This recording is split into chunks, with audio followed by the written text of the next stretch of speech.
excited to be here with Kristie Molinaro. Kristie is a psychic, a medium, and a healer. And I had the good fortune of being in a group reading with her where she absolutely blew my mind.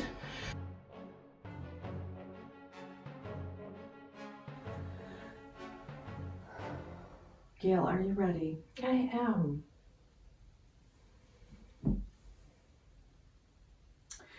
Okay, so right away I'm picking up throat. And I think I'm picking it up because there's something, it's like there's something rising up from the earth for you. And I feel like, I don't know if you've been releasing a lot in the past like few months, but I feel like I keep feeling things going down into the earth.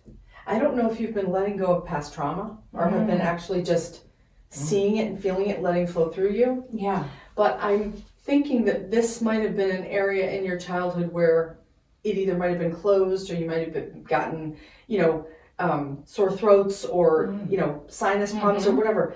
But I don't know if you were allowed to speak as much as you could. Right.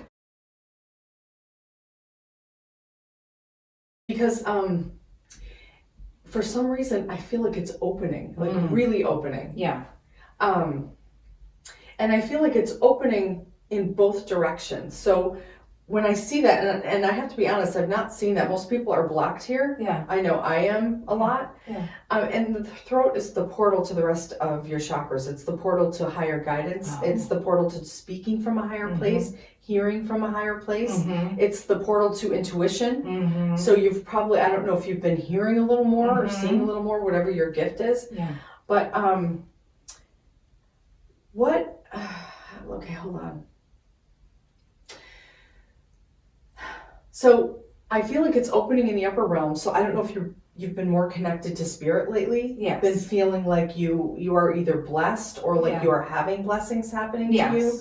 But then I feel like there's something from your root that's been released. Yeah. When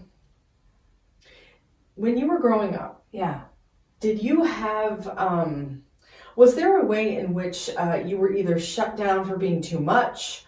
Or there was things going on around you, and it's almost like you knew the truth, but you couldn't speak it.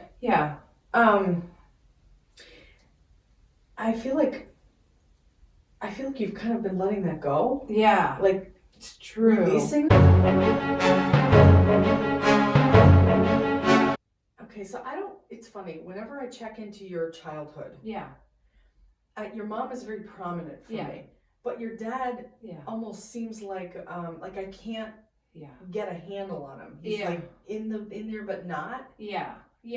My parents, is it okay if I share with you? No, I'm asking. Yeah. So my dad, even when he was there, my parents got divorced when I was 11. When he was there, he was just sort of this very angry presence, and then he was gone, right? He like kind of disappeared, even though we knew where he lived, but I can count the number of times I saw him on my hand from like 11 to 20. And sister, chronologically no, but I am older than my sister. I get I that. guided her, Did and you even get to my mom.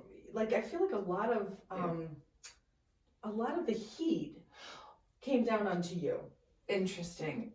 And so my mom, when my parents got divorced, she recalls saying to herself, I'm just relying on this kid too much. I have to stop. Like we'd have these really deep conversations, and I remember guiding her and sort of, like always that was kind of my role. So that was like, so she had a conversation with herself and said, you gotta stop, like she seems like she can talk about these things, but she's 11, she's 12. But I feel like I carried a lot of the emotional. Because in your heart, I'm seeing like almost this thing where your heart is circling around everybody. Right. And then in the center, it's almost like your feelings get dispersed out to everybody, and then you're in the center kind of going, there's nothing left for me.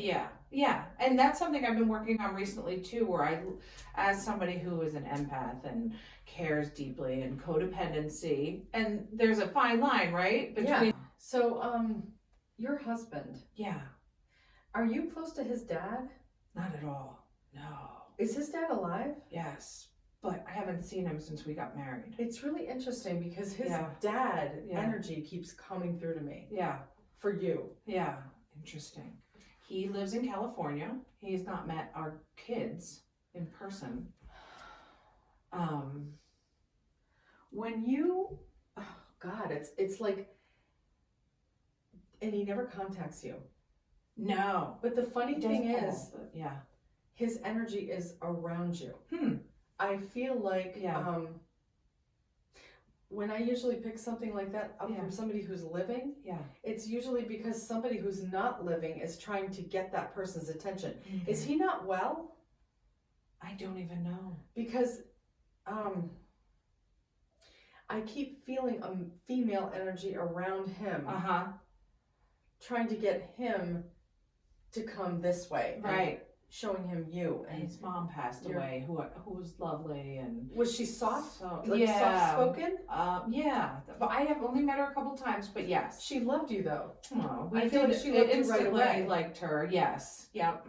So okay, because I keep feeling this really soft woman around around your husband's dad. Yeah. And I feel like she keeps telling him that he has to get his act together before it's too late. Yeah. Does he drink? Is there something going on? No, because there's something going on with him where he's not well, or he's not. You're right.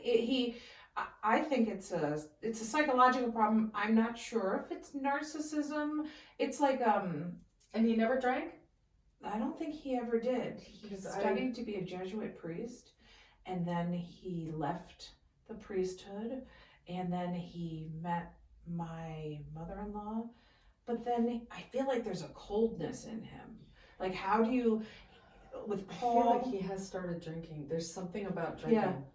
Interesting. Where he's in this place, and his mother comes to see him. So, was their family kind of like religious? Yeah. Okay. Irish. Because this is all making sense. Because I feel like, I think he was trying to follow a path. I don't know what his relationship was like with his dad, but I feel like his dad had the same kind of coldness that you're talking about your dad had. There's a similar energy. Yeah. And I feel like, I don't know, but this woman keeps coming to him because she's trying to get him to make peace before it's too late. Yeah, right. But it's particularly pertaining to you. Huh. It's funny because so much, so with my dad, the last time that he reached out to me, my daughter Maya was 2 years old, and not two, 1 or 2, and Paul's like, the phone rings, husband picks up the phone, and it's your dad. He says, oh, it's your dad.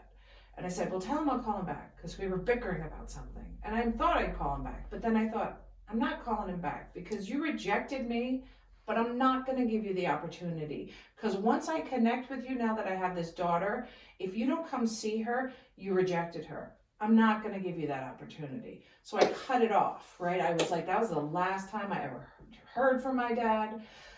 So Paul's dad, it's the same exact thing. It's bizarre. And Paul's more forgiving, and he speaks to his dad, and I'm like, how can you speak to him like you're letting him, in a way, reject you and reject your children? Paul has a little boy inside of him who really wants to be seen. Yeah. And you are different. All I know is I feel like this little boy who keeps wanting the attention from his dad, and I feel like he admires the fact that you can step back, but you don't do it with anger. Yeah. But it's funny that you say that he's trying to sort of circle to me, because it's still an issue for me. You know what I mean? Like, I feel like I've resolved it with my dad, who passed away. Who I know he passed away. So I'm resolved there, but then with his dad, I'm like, this isn't your battle, but it's sort of... It is, but what's funny? You've resolved, but your dad is not. Yeah. Your dad is not resolved. Yeah.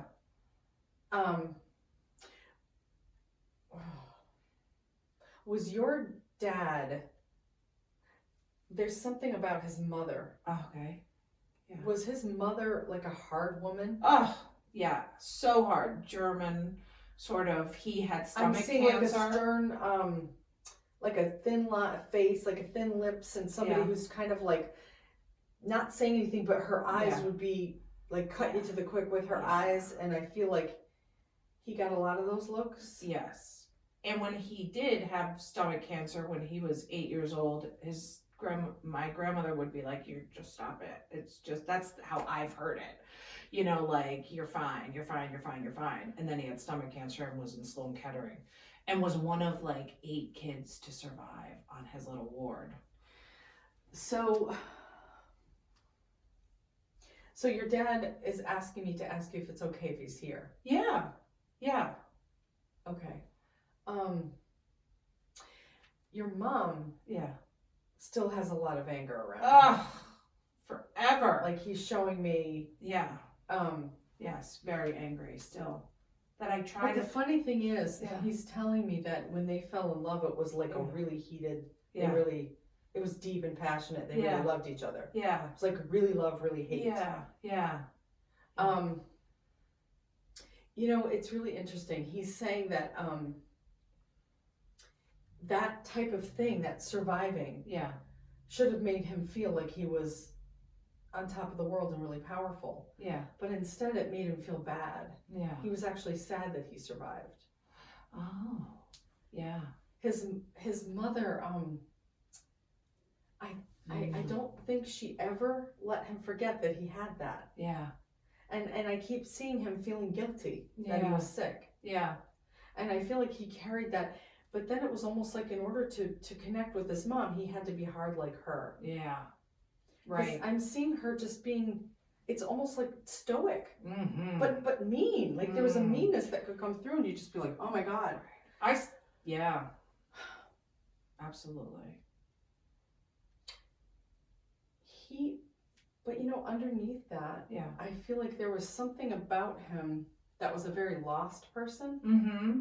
Like he's showing me, but he's saying, you know, I could have done better. Mm. So you were his mirror? Yeah. That's what he's saying to me? Yeah. You were somebody who, it's almost like you didn't let him get away with anything. You would speak Yeah. about things. Yeah. He is so grateful that you did that. Yeah. Even though your mom didn't like that. Right. But he's saying, like, you never let me get away with anything. You never, even though it hurt your heart. Yeah. I hurt your heart, Yes. is what he's saying. I Yeah. hurt your heart. I hurt your sister's heart. Yeah. I hurt your whole family because I disconnected. I stayed Right. disconnected. Right. He just didn't have it. You know? No, he's telling me to tell you that Yeah.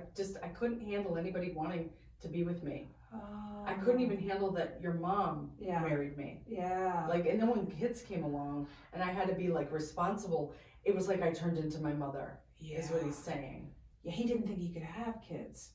And he never told my He mom. was afraid to have kids. Yeah. He knew he could have kids. Yeah. He's telling me that he was terrified and he did not want kids. Yeah. And he was hoping that your Yeah. mom would forget it. Yes. But they had, and then he flipped out.